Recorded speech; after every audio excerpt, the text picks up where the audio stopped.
जय Hind. Welcome to Singh study 90। आज है 20 जनवरी। हम बात करेंगे 20 जनवरी से जितने भी इम्पोर्टेंट क्वेश्चंस आपके एग्जाम में बन सकते हैं उनके बारे में हम यहाँ पर डिटेल में बात करेंगे। बढ़ने से पहले आपने मेरे चैनल को सब्सक्राइब नहीं किया तो सब्सक्राइब कर दीजिए और बेल आइकन को प्रेस करना न भूलिए, जिससे कि आगे की जानकारी आपको नोटिफिकेशन के जरिए मिलती रहे। बढ़ते हैं आज के पहले प्रश्न की तरफ। पहला प्रश्न आज का हमारा, हाल ही में युगांडा के नए राष्ट्रपति कौन बने हैं। यहाँ पर हम बात करें युगांडा के नए राष्ट्रपति की तो वो बने हैं योवेरी मुसेवेनी। अगर इमेज की बात करें योवेरी मुसेवेनी जी की तो यह है इमेज जो कि युगांडा के नए राष्ट्रपति बने हैं, योवेरी मुसेवेनी। अगर हम यहाँ पर बात करें युगांडा की तो युगांडा जो कि अफ्रीका कॉन्टिनेंट में एक स्थित लैंडलॉक कंट्री है, यहाँ पर पड़ता है युगांडा, जिसकी राजधानी है कंपाला। और मुद्रा की बात करें तो मुद्रा है सेलिंग।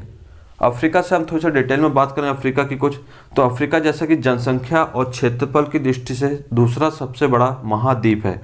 एकमात्र ऐसा महाद्वीप है ये जिससे तीनों रेखाएं गुजरती हैं। मतलब यहाँ से ट्रॉपिक ऑफ कैंसर मतलब कर्क रेखा, यहाँ से इक्वेटर मतलब 0 डिग्री, और यहाँ से हम बात करें तो ट्रॉपिक ऑफ कैप्रिकॉर्न मतलब मकर रेखा। तो तीनों रेखाएं गुजरती हैं, इकलौता महाद्वीप है ये अफ्रीका। यहाँ पे युगांडा के पास एक विक्टोरिया झील है जहाँ से नील नदी निकलती है, जो कि दुनिया की सबसे बड़ी नदी है, नील नदी।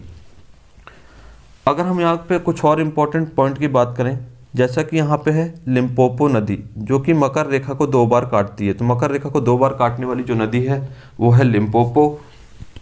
कांगो की बात करें तो कांगो नदी यहाँ से निकलती है जो कि भूमध्य रेखा को मतलब 0 डिग्री को 2 बार काटती है। तो कांगो नदी 2 बार काटती है किसको, भूमध्य को। और लिम्पोपो की बात करें तो ये काटती है मकर को। कुछ और इम्पोर्टेंट यहाँ पे हम बात करें, इस वाले पार्ट को हॉर्न ऑफ अफ्रीका कहा जाता है। अगर हम बात करें हॉर्न ऑफ अफ्रीका, अफ्रीका की सींग किससे कहा जाता है, तो इस वाले पार्ट को, कॉर्नर को कहा जाता है, जिसके अंतर्गत 4 देश आते हैं। इसमें 4 देश कौन कौन से हैं वो है आपको यहाँ पर सोमालिया, इथोपिया, इरिट्रिया और जिबूती। तो यहाँ पर 4 देश को मिला के कहा जाता है हॉर्न ऑफ अफ्रीका, मतलब अफ्रीका की सींग कहा जाता है, जिसके अंतर्गत 4 देश आते हैं। कुछ और इम्पोर्टेंट हम बात करें, जैसा कि ऑप्शन में हम जाएं, ऑप्शन की तरफ हम जाके देखते हैं कि और भी क्या क्या चीज़ ज़रूरी है इसमें। यहाँ पे हम बात करें जोको विडोडो की। जोको विडोडो जो कि इंडोनेशिया के दोबारा नए राष्ट्रपति बन चुके हैं, जोको विडोडो। सदर जापारोव की बात करें तो ये किर्गिस्तान के नए राष्ट्रपति नियुक्त किए गए हैं। यहाँ पर हम बात करें चंद्रिका प्रसाद संतोखी जी की, जो कि भारतीय मूल के हैं। ये सूरीनाम के नए राष्ट्रपति बने हैं, जो कि सूरीनाम एक रिपब्लिकन कंट्री है, वहाँ के नए राष्ट्रपति बने हैं चंद्रिका प्रसाद संतोखी। इंपॉर्टेंट याद रखिएगा आप चंद्रिका प्रसाद संतोखी जी को, जो कि इस वर्ष 2021 में भारत के गणतंत्र दिवस पर मुख्य अतिथि के रूप में चुने गए हैं, चंद्रिका प्रसाद संतोखी जी। चलिए अगला बढ़ते हैं हम अगले प्रश्न की तरफ।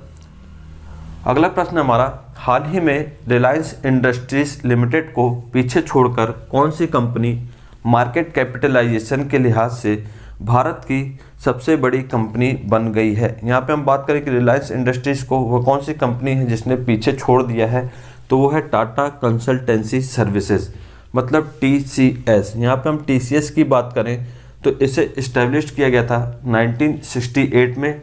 हेडक्वार्टर की बात करें तो मुंबई महाराष्ट्र। यहाँ पर चेयरमैन की बात करें तो नटराजन चंद्रशेखरन चेयरमैन है टाटा कंसल्टेंसी सर्विसेज के। और MD और CEO की बात करें, मैनेजिंग डायरेक्टर और चीफ एग्जीक्यूटिव ऑफिसर की, तो वह हैं राजेश गोपीनाथन। अगली बात करें, हाल ही में ग्लोबल माइग्रेशन रिपोर्ट 2020 किसके द्वारा जारी की गई। यहाँ पे हम बात करें ग्लोबल माइग्रेशन रिपोर्ट 2020 किसके द्वारा जारी की गई, तो वह है संयुक्त राष्ट्र यूनाइटेड नेशन के द्वारा जारी किया गया है ग्लोबल माइग्रेशन रिपोर्ट। इस रिपोर्ट के अनुसार विश्व में सबसे अधिक भारतीय प्रवासी विश्व भर में अंतर्राष्ट्रीय प्रवासियों का मूल देश बना हुआ है। और इस रिपोर्ट के अनुसार 2020 में भारत के 18 मिलियन लोग देश के बाहर रह रहे हैं। यहाँ पे हम देखें, at 18 million India has the world largest diaspora population. यहाँ पे हम बात करेंगे सबसे ज़्यादा कहाँ पर रह रहे हैं, तो वो है UAE में लगभग 3.5 मिलियन लोग भारत के रह रहे हैं। अगर बात करें अमेरिका की तो अमेरिका में 2.7 समथिंग मिलियन लोग यहाँ पर अमेरिका में रह रहे हैं। यूनाइटेड नेशन की बात करें हम जैसे कि यहाँ पे बात आई यूनाइटेड नेशन संयुक्त राष्ट्र की, तो इसे इस्टेब्लिश किया गया था 24 अक्टूबर 1945 को, 24 अक्टूबर 1945। जैसा कि सभी को पता है इसका हेडक्वार्टर न्यूयॉर्क में है और वर्तमान में जो यूनाइटेड नेशन के हेड हैं वो हैं एंटोनियो गुटेरस। अगर यहाँ पे ऑप्शन की बात करें, हम ऑप्शन में देखें जैसा कि और भी दिया हुआ है विश्व आर्थिक मंच, यहाँ पे वर्ल्ड इकोनॉमिक फोरम की बात करें तो वर्ल्ड इकोनॉमिक फोरम द्वारा वैश्विक ऊर्जा संक्रमण सूचकांक 2020 की रिपोर्ट के अनुसार टॉप में जो देश था वो था स्वीडन। यहाँ पे हम बात करें वैश्विक आर्थिक मंच वर्ल्ड इकोनॉमिक फोरम द्वारा एक रिपोर्ट जारी की गई थी, वैश्विक ऊर्जा संक्रमण सूचकांक इंडेक्स निकाला गया था, उसमें टॉप में था स्वीडन और इंडिया की रैंक की बात करें तो इंडिया था 74 पे। वर्ल्ड बैंक की बात करें यहाँ पे तो वर्ल्ड बैंक द्वारा ease of doing business index जारी किया गया था जिसमें टॉप में था न्यूजीलैंड और इंडिया की बात करें तो इंडिया था 63 नंबर पर। हमने मेरा एक वीडियो डाला हुआ है यूट्यूब पर, आप देख लीजिएगा इंडेक्स वाला, उसमें हमने पूरे इंडेक्सों की बात की थी। यहाँ पर हम बात करें इकोनॉमिक इंटेलिजेंस यूनिट की, यहाँ पर इकोनॉमिक इंटेलिजेंस यूनिट इसके द्वारा वैश्विक लोकतंत्र सूचकांक जारी किया गया था जिसमें टॉप में था नॉर्वे। इकोनॉमिक इंटेलिजेंस यूनिट द्वारा एक रिपोर्ट जारी की गई थी, इंडेक्स जारी किया गया था, उसमें टॉप में था नॉर्वे और इंडिया की बात करें तो इंडिया था 51 नंबर पे, 51। मतलब लोकतंत्र की बात करें तो लोकतंत्र में भारत की जो रैंक थी वो थी 51। अगले प्रश्न की तरफ हम चलते हैं। अगला प्रश्न हमारा पुस्तक द कॉमनवेल्थ ऑफ क्रिकेट के लेखक कौन है। यहाँ पे हम बात करें द कॉमनवेल्थ ऑफ क्रिकेट के लेखक कौन है जिन्होंने पुस्तक लिखी है, वो है रामचंद्र गुहा।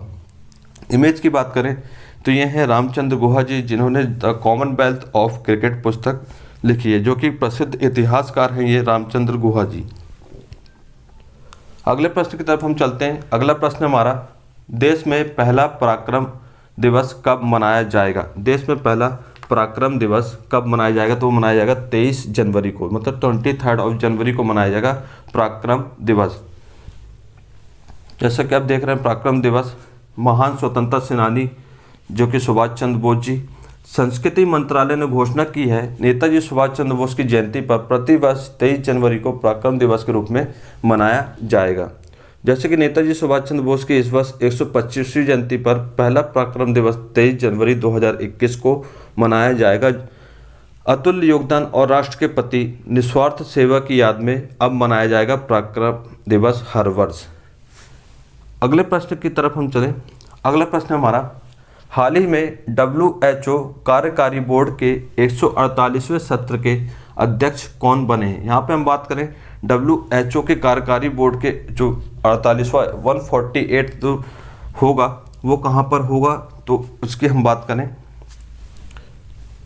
डॉक्टर हर्षवर्धन। यहाँ पे हम बात करें WHO कार्यकारी बोर्ड 148वें सत्र के जो अध्यक्ष हैं वो कौन है, डॉक्टर हर्षवर्धन, जो कि 18 से 26 जनवरी तक रहेगा ये सत्र। 18 से 26 जनवरी तक चलेगा ये WHO कार्यकारी बोर्ड का जो सत्र चलेगा वो 18 से 26 जनवरी। और यहाँ पे बात करें अध्यक्ष किससे बनाया गया WHO कार्यकारी बोर्ड का, तो वो बने हैं डॉक्टर हर्षवर्धन। यहाँ पे हम बात करें डॉक्टर हर्षवर्धन की, जैसे कि हम देखें WHO को इस्टेब्लिश किया गया था यहाँ पर 7 अप्रैल 1948। हेडक्वार्टर की बात करें तो हेडक्वार्टर है जेनेवा। हेड की बात करें तो वर्तमान में जो हेड है वो है टेड्रोस एडानोम। अगला प्रश्न हमारा विश्ववीर आहूजा को किस बैंक का MD और CEO नियुक्त किया गया है। यहाँ पे हम बात करें विश्ववीर आहूजा तो उन्हें RBL बैंक का चुना गया है, विश्ववीर आहूजा जी को। RBL बैंक की बात करें तो RBL रत्नाकर बैंक। यहाँ पे हम बात करें कुछ और चीज़ें, इसको इस्टेब्लिश किया गया था 1943 में। हेडक्वार्टर की बात करें तो हेडक्वार्टर मुंबई महाराष्ट्र में। और मिस्टर विश्ववीर आहूजा जो भी बने हैं वो MD और CEO बन गए हैं RBL बैंक के। तो रत्नाकर बैंक का इस्टेब्लिश किया गया था 1943, हेडक्वार्टर इसका मुंबई महाराष्ट्र। अगले प्रश्न की तरफ हम चलते हैं। अगला प्रश्न हमारा हाल ही में कमल मुरारका का निधन हो गया है, वह कौन थे। यहाँ पर हम बात करें कमल मुरारका जी का, जिनका निधन हुआ है वह क्या थे यहाँ पर, तो वो थे पूर्व केंद्रीय मंत्री। 1990 से 1991 तक प्रधानमंत्री चंद्रशेखर के कार्यकाल में राज्य मंत्री के रूप में इन्होंने कार्य किया है। इमेज की बात करें तो यह है कमल मुरारका जी, जिनका हाल ही में निधन हो गया है। अगला हम बात करें अगले प्रश्न की तरफ। हाल ही में भारतीय वायुसेना किस देश की वायुसेना के साथ एक्स डेजर्ट नाइट 21 का आयोजन करेगी? तो यहाँ पे हम बात करें भारतीय वायुसेना और वह कौन सी देश की वायुसेना है जिसके साथ एक्स डेजर्ट नाइट 21 का आयोजन किया जाएगा, जो कि वायुसेना एक्सरसाइज है, तो वो है फ्रांस। जैसे कि हम बात करें फ्रांस, यहाँ पर हम देखें फ्रांस की, तो फ्रांस जो कि यहाँ पर यूरोप कॉन्टिनेंट में स्थित है, इसकी राजधानी है पेरिस। बात करें इसकी करेंसी की तो करेंसी है यूरो, और प्रेसिडेंट जो अभी वर्तमान में है फ्रांस के वो है इमैनुअल मैक्रोन।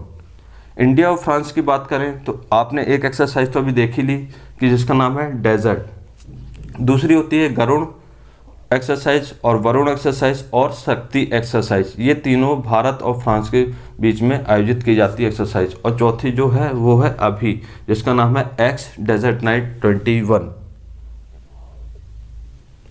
अगला प्रश्न हमारा आज का आखिरी, कौन सी राज्य सरकार इको रिट्रीट उत्सव के दूसरे संस्करण का आयोजन कर रही है? यहाँ पे हम बात करें कि कौन सी राज्य सरकार है जो इको रिट्रीट उत्सव के दूसरे संस्करण का आयोजन कर रही है, तो वो है ओडिशा।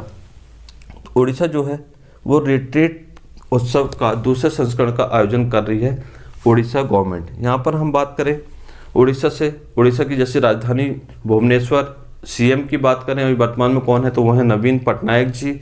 राज्यपाल की बात करें तो गणेशी लाल जी राज्यपाल हैं यहाँ पर उड़ीसा के। उड़ीसा का जैसे पूर्व नाम सभी को पता है कलिंग। यहाँ पे व्हीलर द्वीप है जिसका नाम बदलकर क्या रख दिया गया था, एपीजे अब्दुल कलाम द्वीप रखा गया था। उड़ीसा दिवस या उत्कल दिवस की हमने बात की थी लास्ट वीडियो में, तो कब मनाया जाता है, वो 1 अप्रैल को। कुछ इंपॉर्टेंट जैसा कि स्क्रीन में आप देख रहे हैं, सुमंगल पोर्टल लॉन्च किया गया है यहाँ पर उड़ीसा में।